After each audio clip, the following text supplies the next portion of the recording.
Always tracking, always alerting. This is Next Weather. I'm Next Weather meteorologist Shane Hinton, and you have almost made it to the weekend. But before you get there, we have to deal with high temperatures and low rain chances. In fact, even more isolated than what we saw today. Heat index going to hover at or above 100 degrees, but staying just shy of heat advisory criteria.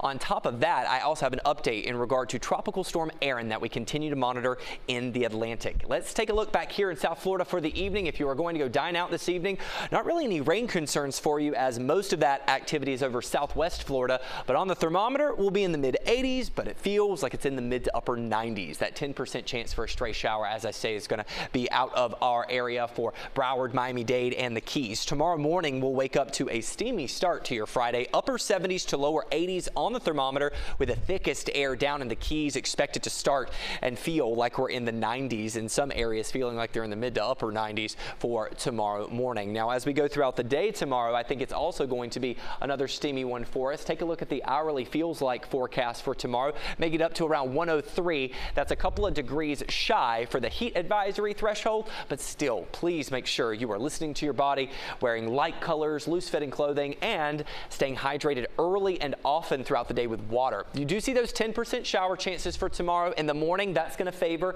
the immediate east coastline for my metro areas in Broward and Miami-Dade counties. As you make your way into the afternoon, you do see another 10% shower chance. That's going to be out over the Everglades and favoring areas further out west, so I don't think that's going to impact your Friday evening plans. What's it going to feel like tomorrow? Well, if you are in Sunrise, Plantation, Lauderhill, even Margate, it'll feel like it's around 103, just around that for Fort Lauderdale. Hollywood feeling around 102, as is Dania Beach. In Miami-Dade, feeling around 103 for Country Walk, Kendall, and Redland for the afternoon. In the triple digits for Palmetto Bay and Key Biscayne, and just around 101 for Miami. Down in the Keys, this is where it's going to feel the stickiest. 105 in Big Pine, 103 in Key West, and 101 in Isla Mirada. Out on the water tomorrow, no official alerts for the Florida Keys or the Atlantic waters. We'll be monitoring a light chop for both of those locations, but as we talk about the Atlantic waters, we have to talk about further out in the Atlantic as we continue to track the tropics for you. Tropical Storm Erin, as of the 5 p.m. advisory from the National Hurricane Center, forecast still calls for this to become our first hurricane of the season by tomorrow, and then it will continue to intensify further as we head into the weekend. We do have some tropical storm watches for northern portions of the Leeward Islands starting now. As we head into the end of the weekend, that's when we could see this system become a major hurricane before making that northerly pivot.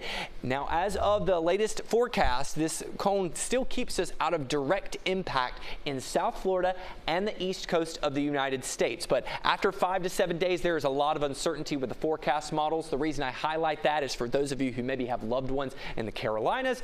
I'm not saying there's going to be direct impacts, but maybe some indirect impacts that we'll have to monitor for those folks. Let's take a look at why that is. We have this area of high pressure out over the Atlantic. That's what's steering it to the south right now. That area of high pressure is going to weaken and basically break in half. And as it does so, that's going to allow Erin to start pivoting to the north.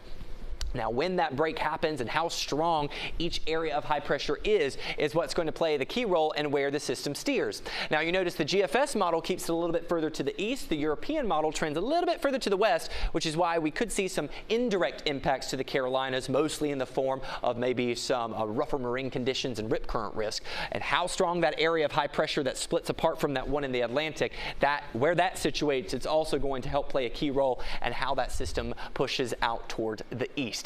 We are also monitoring an area over the Bay of Campeche. Only has a 40% chance of development over the next 2 days. So that's a moderate chance here. Now, regardless of tropical development, it is expected to bring some rainfall, some tropical rainfall, in fact, to portions of Mexico and southern Texas. Not going to be a concern for us here in South Florida. As we bring things back here for your 7-day forecast, you'll notice that our rain chances fairly isolated. Very, very stray shower chances on Friday here. We see them uptick slightly for Saturday and Sunday, but a 30% chance. This is not going to be a washout of a weekend for us. Our highest rain chances arrive around the middle of next week. You notice a 40% chance on Wednesday and Thursday, as highs still hover around the lower 90s and feels like temperatures stay just shy of heat advisory criteria.